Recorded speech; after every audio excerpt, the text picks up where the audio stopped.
assuming that we can start the press conference now. Welcome everyone who's joining this press conference today. My name is Ida Dijkstal. I'm a barrister at 33 Bedford Road, Chambers in London.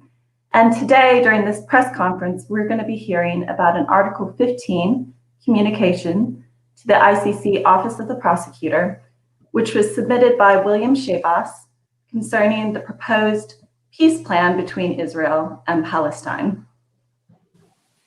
Now, this communication was submitted in the context of proceedings before the ICC. As you might be aware, the Office of the Prosecutor has indicated that it will be opening an investigation into crimes that it has found a reasonable basis to believe were committed. However, in indicating that it would be opening an investigation, the prosecutor has asked for an advisory opinion from the pretrial chamber first to decide on the scope of the court's territorial jurisdiction. The pretrial chamber has now heard from over 40 amicus applicants, from a number of victims groups, and also from the prosecution on the question of territorial jurisdiction. The pretrial chamber has also received clarification from the state of Palestine on the effect of the possible annexation of parts of the West Bank into the state of Israel, which we'll be hearing about more during this press conference, and what effect that would have on the court's jurisdiction. And has also received explanations about statements from Palestinian officials on agreements between Israel and the United States.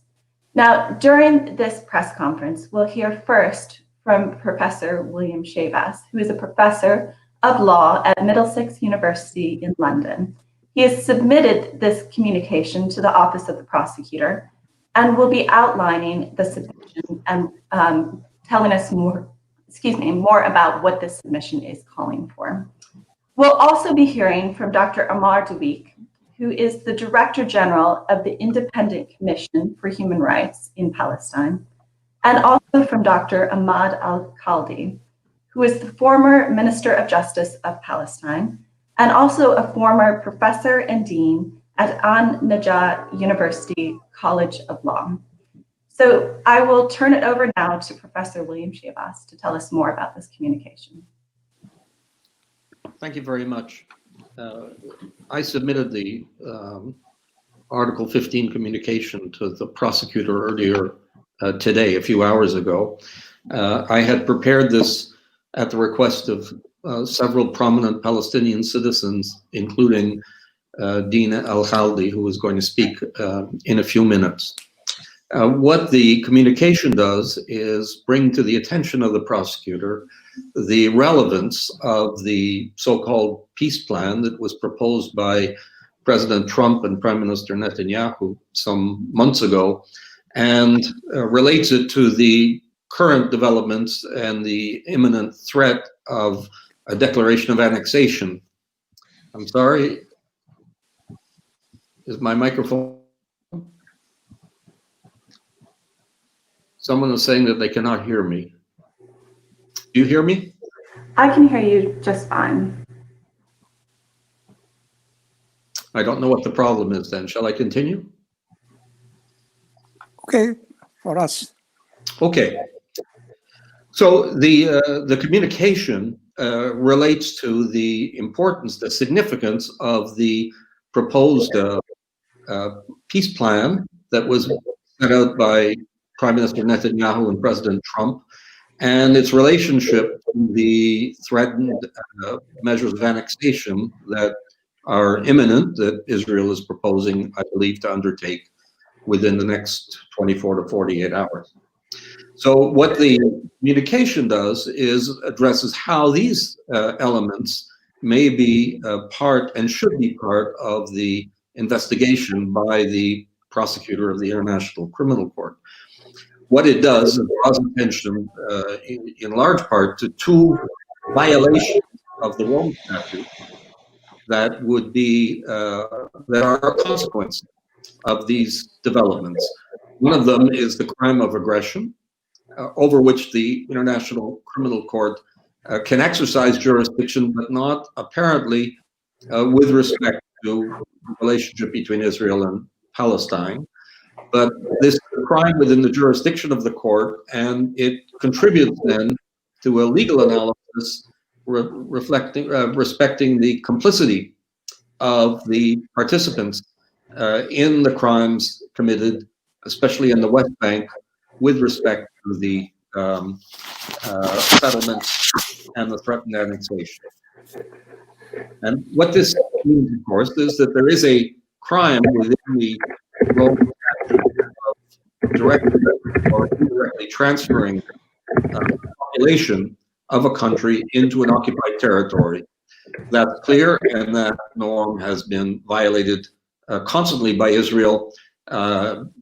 It's a norm that's set out in the Fourth Geneva Convention, but of course it's also a distinct crime under the Rome Statute. And the prosecutor has already indicated that she is examining this.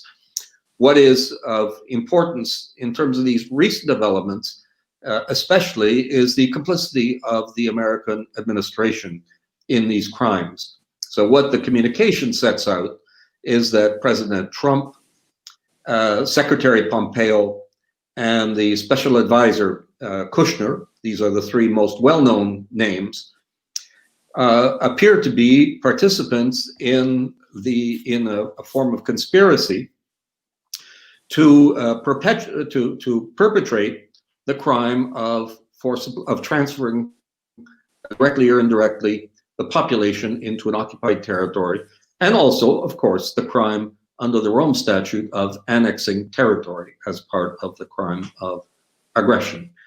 And at this very critical time in the history of Palestine, with the threat of annexation, it seems to me particularly relevant to highlight the fact that what Israel is proposing to do, with the encouragement and the incitement and the complicity of the American administration, is not only to violate international law, that has been declared by many countries, by senior United Nations officials, including most recently the High Commissioner for Human Rights, but this is also a criminal act under the Rome Statute. And that crimes are being committed, crimes are being threatened, crimes are being organized. The senior officials in Israel are, of course, the primary suspects in these crimes, but the senior members of the US administration, including the president himself, are accomplices. And so we want the prosecutor to take that into consideration as she does her investigation. The other thing we would like her to do is the following. In other situations, the prosecutor has used her role as a kind of a monitor or a watchdog for international crime, the protection of the population, really of the world, from the perpetration of international crimes, to issue warnings. And she has done this. We've enumerated some of the examples in the brief, in the communication, but she has done this in the past, and we think she should do it now. So this is the right time for the prosecutor to set out that the transfer of settlers into a territory is a crime under the Rome Statute, that annexing territory is a crime under the Rome Statute, and to warn those who are considering this crime and who are participating in it, both in the Israeli administration and in the US administration, that they are not only putting themselves outside the law, in violation of the law, but they are risking investigation and possible prosecution by the International Criminal Court and by other justice institutions throughout the world, who are enabled to also see that the goals and the objectives of the Rome Statute of the International Criminal Court are fulfilled. So the International Criminal Court is not the only court capable of prosecuting these crimes. Many others in different countries under principles of universal jurisdiction can also prosecute them. And the message from the prosecutor is really the person par excellence. She's the most eminent authority in international criminal justice. It's an appropriate role for her at this stage to make a declaration warning those who are considering these crimes, that they can be held accountable. I think that's all I have to say at this point. I can respond to questions at the appropriate moment. Okay, thank you very much for that overview of the communication and for setting out everything that it's asking and what is happening now between Israel and Palestine, the annexation and the continued settlement program. We'll hear next from Dr. Amar Duwak. He, as I said before, is the Director General of the Independent Commission for Human Rights in Palestine, and I'll turn it over to him now to speak more. Hello, can you hear me? Well, it's a great pleasure to be with you today, and I would like to first thank Professor Shabazz for this important and courageous legal step that comes at a critical time for Palestine and for international justice.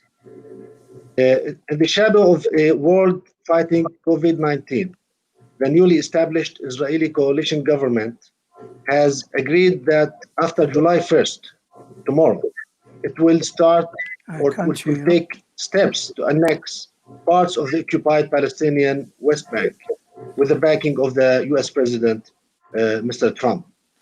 This annexation plan includes, according to official statements by Israeli ministers and the Prime Minister, settlement blocks, Jordan Valley and the Northern Dead Sea area, an area that consists around 1/3 of the occupied West Bank. If this objective is achieved, whether partially or completely, gradually or at once, it represents the conclusive end of the two-state solution, barring the possibility of a viable and independent Palestinian state. The reality that it will create on the ground is one that is akin to apartheid and should be treated as such by all. It should be clear that annexation and colonization of the Palestinian territory has been ongoing since the early days of the Israeli occupation of the West Bank and Gaza in 1967.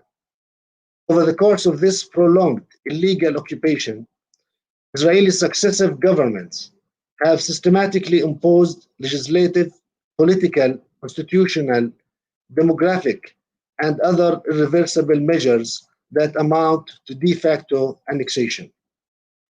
This includes the establishment of settlements and their associated regime of checkpoints, roadblocks, as well as building the separation or annexation wall, and the transfer of Israeli settlers into occupied Palestinian territories, the forcible displacement of Palestinian communities from their land, extension of Israeli laws into the occupied West Bank, the creation of discriminatory legal system, and the exploitation of Palestinian natural resources, among others, all of which violate Palestinian fundamental right to self-determination and international law, international humanitarian law, international human rights law, and international criminal law.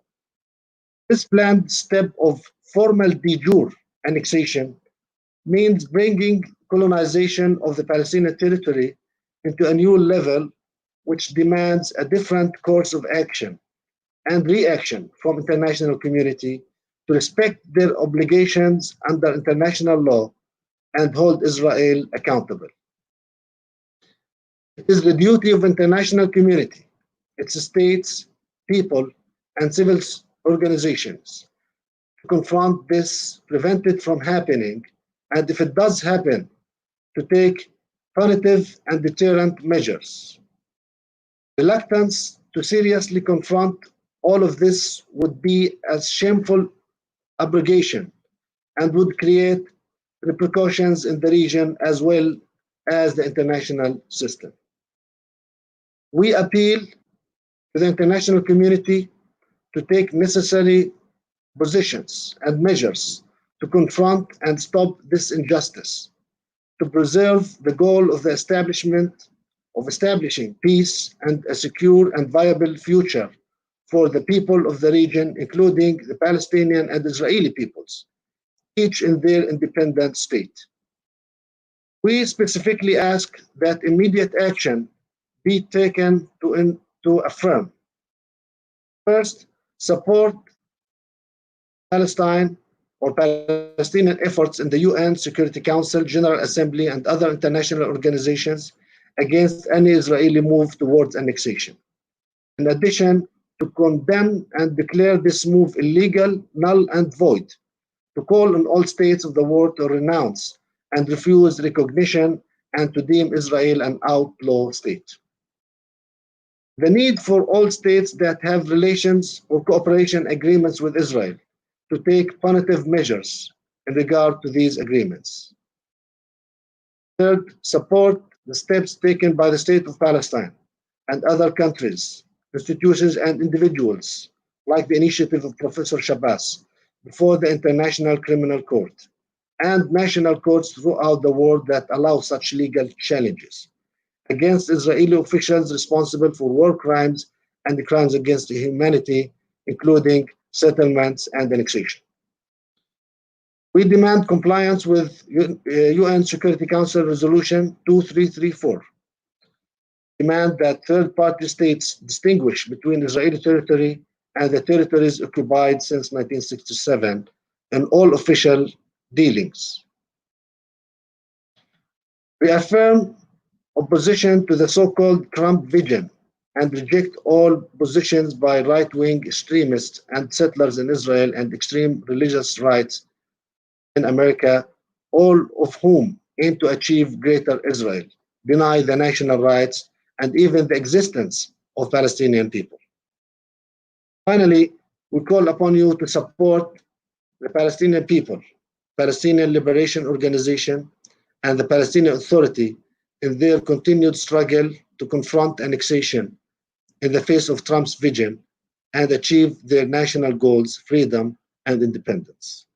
I thank you for your interest, and we take this conference as a message of solidarity and support to Palestine at a time where we need this support and we need justice and international law to prevail. Thank you. Thank you very much, Doctor, for your comments. I should mention at this point that we will be taking questions once all the speakers have made their comments, and we'll be hearing last from Dr. Ahmad Al-Khaldi. He, as I mentioned before, he's the former Minister of Justice in Palestine. He is going to be speaking in Arabic, and unfortunately there is not an English translation, so we will be hearing his comments now in Arabic. Doctor, go ahead. You hear me? I didn't hear you. Yes, please, go ahead. Yes. Can I begin? Yes. I didn't hear you. So,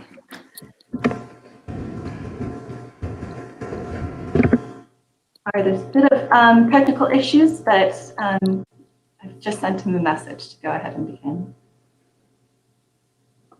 Go ahead and start. التحية لكل العاملين من أجل العدالة والسلام واحترام حقوق البشر والتصدي للمستعمرين الجدد والحفاظ على القانون الدولي باعتباره أهم مكتسبات الحضارة الإنسانية، حيث دفعت البشرية في صراعها الحضاري إلى الارتقاء بالحياة الدولية الأرواح الملايين حتى وصلت إلى التوافق على مبادئ أساسية تحكم الحياة المشتركة على المستوى الدولي لحماية الحقوق الأساسية للإنسان والحياة بكرامة والتحرر من الاستعمار والاستعباد والتخلص من شريعة الغاب. وقد دون المجتمع الدولي تلك المبادئ الأساسية في اتفاقيات دولية وإعلانات حقوق الإنسان وأعراف صارت تشكل قانونا دولي وقانون دولي إنساني تهدف إلى حماية الحريات الأساسية لإقامة العدل والسلام في العالم. من أجل ذلك أكدت قرارات الأمم المتحدة المعبرة عن الضمير القانوني للمجتمع الدولي المساواة بين البشر في الحقوق الأساسية في الحياة الكريمة وحرية تقرير المصير ونبذ الاستعمار واغتصاب حقوق الآخرين بالقوة. كما أقرت شرعية نضال الشعوب في سبيل تقرير المصير والتحرر من الاستعمار والتسلط والاستعباد، وقررت أن إنكار ذلك يعد مخالفا لميثاق الأمم المتحدة، وأكدت أن تطبيق مبدأ تقرير المصير للشعوب ذو أهمية عظمى لتعزيز علاقات الصداقة بينها والمحافظة على السلام في العالم. لكن الأطماع الاستعمارية لدى حكام إسرائيل ومؤيديهم في الإدارة الأمريكية بزعامة ترامب نجدها تعمل اليوم على العودة إلى عهود الاستعمار والاحتلال بالقوة، متجاهلة الحقوق الأساسية للشعب الفلسطيني، الأمر الذي يهدد السلم والأمن الدوليين. لقد أكد القانون الدولي على عدم شرعية الاستيطان على أراضي الآخرين، كما أكدت اتفاقية روما بنظام المحكمة الجنائية الدولية أن الاستيطان في أراضي الغير يعد جريمة حرب، وأن هذه الجرائم خطيرة وتهدد السلم والأمن والرفاه في العالم. إنما يدفع نتنياهو للمضي قدما في جرائمه الموقف الأمريكي الدائم والمؤيد والمشارك للاستيطان في رسم خرائط ضم أراضي المستوطنات في الضفة إلى دولة إسرائيل، وذلك ترجمة لما تتبناه الإدارة الأمريكية فيما يسمى بصفقة القرن. ويضغط نتنياهو لسرعة تنفيذ ضم ما بين 30 إلى 40% من أراضي الضفة إلى إسرائيل، معتبرا ذلك أنه يعد فرصة تاريخية لتحقيق الرؤية الصهيونية في الاستيلاء على كل فلسطين وإجبار الفلسطينيين على التنازل قسرا عن أرضهم وحقوقهم الأساسية في التحرر والعودة وتقرير المصير وفقا لقواعد القانون الدولي وقرارات الشرعية الدولية، وخاصة القرار 194 الذي نص على حق العودة للمهجرين الفلسطينيين إلى ديارهم في سبيل تعديل الأوضاع الناتجة عن تقسيم فلسطين وإعطاء أكثر من نصفها لليهود، الذي من شأنه كما نص القرار أن يساهم في تعديل الأوضاع بحيث تؤدي إلى تحقيق السلام في فلسطين في المستقبل. إن ما يقوم به قادة إسرائيل وبمشاركة من إدارة الولايات المتحدة الأمريكية يعد انتكاسة للقانون الدولي وعودة إلى عهود الاستعمار والاستعباد، وهو عمل غير مشروع ومخالف لقواعد القانون الدولي ومخالفا لالتزاماتهم الدولية، وسيؤدي إلى انفجار الصراع مجددا، الأمر الذي سيكون له أثر خطير على السلم في العالم، كما أنه يهدد منظومة العلاقات الدولية التي تهدف إلى أن يسود القانون الدولي لتحقيق السلم والأمن الدوليين بين شعوب وبلدان العالم بدل الحرب والدمار.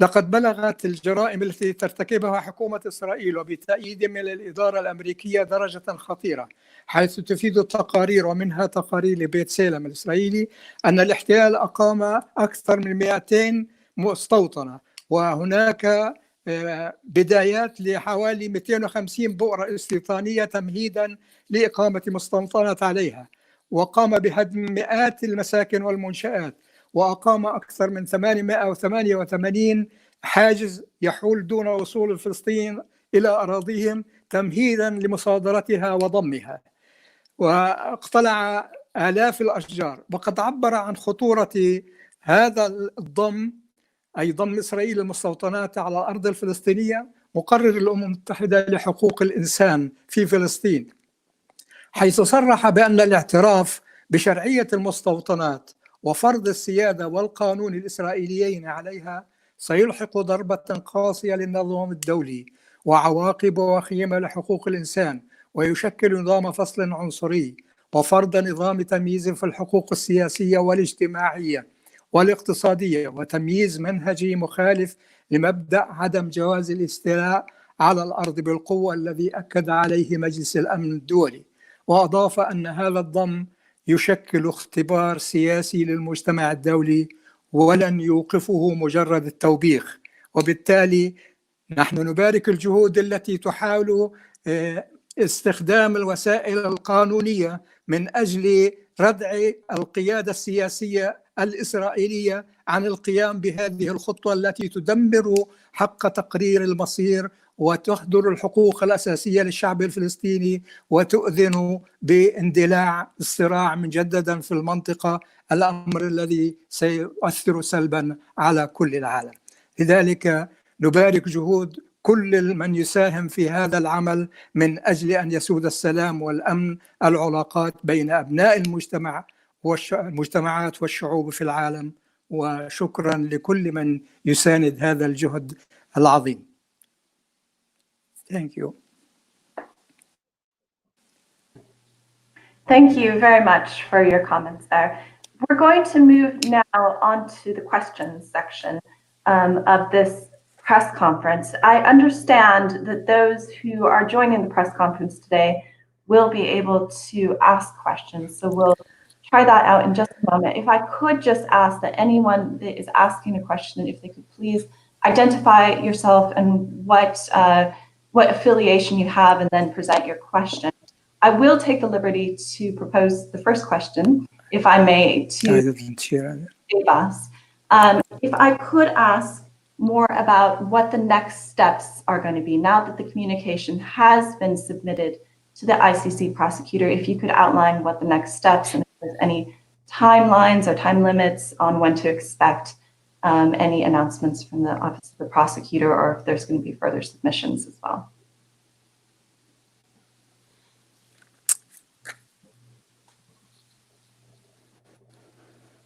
Professor Shibas, did you hear my question? I think you might be on mute.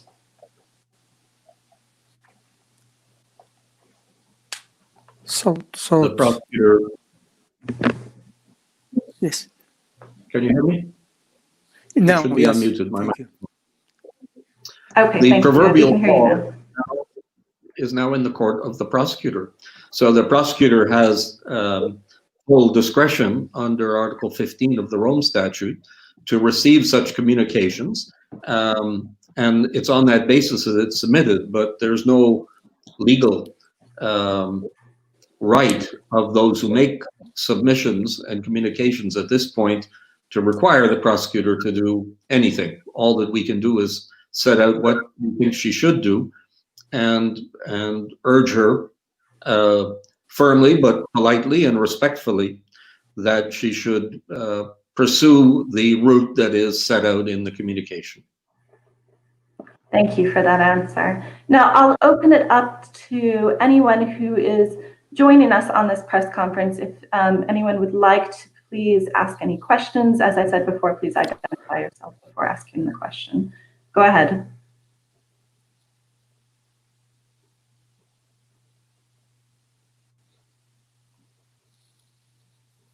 Now, I'm not sure if this is technical difficulties or we aren't able to hear any questions, and I don't have any in the comments. I'll just give it one. I can't hear. I'm sorry, there seems to be some issues with sound on this press conference, but if there's any questions for those speakers who aren't able to hear, then I will type it into the comments so they can hear. So is there anyone who does have a question? Mike, yes.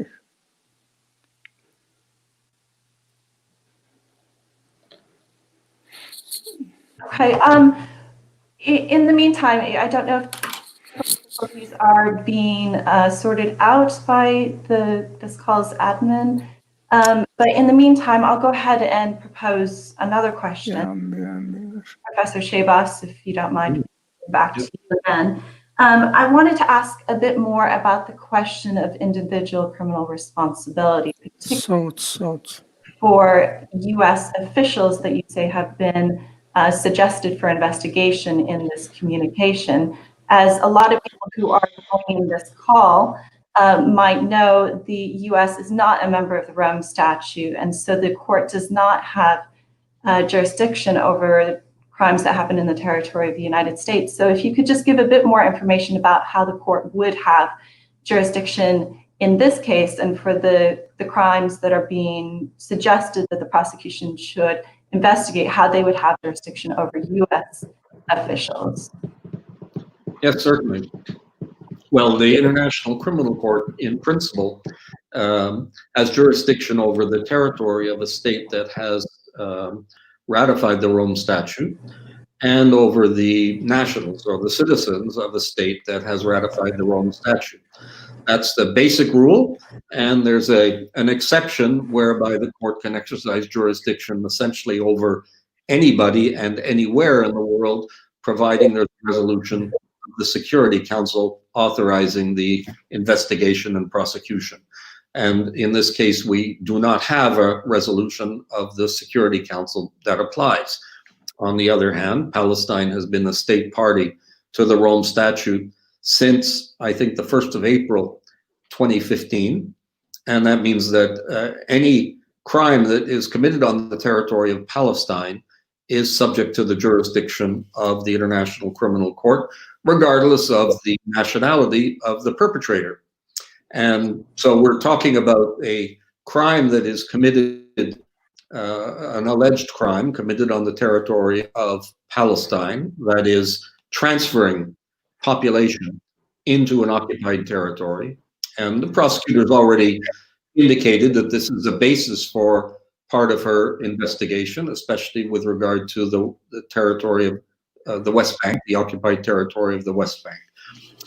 And so then the only question is, who would be the possible perpetrators? Well, it's obvious that the only perpetrator is someone who is working really for the state of Israel, the occupying power, but they're doing it with the encouragement, the complicity, and the kind of conspiracy that involves the senior members of the US administration.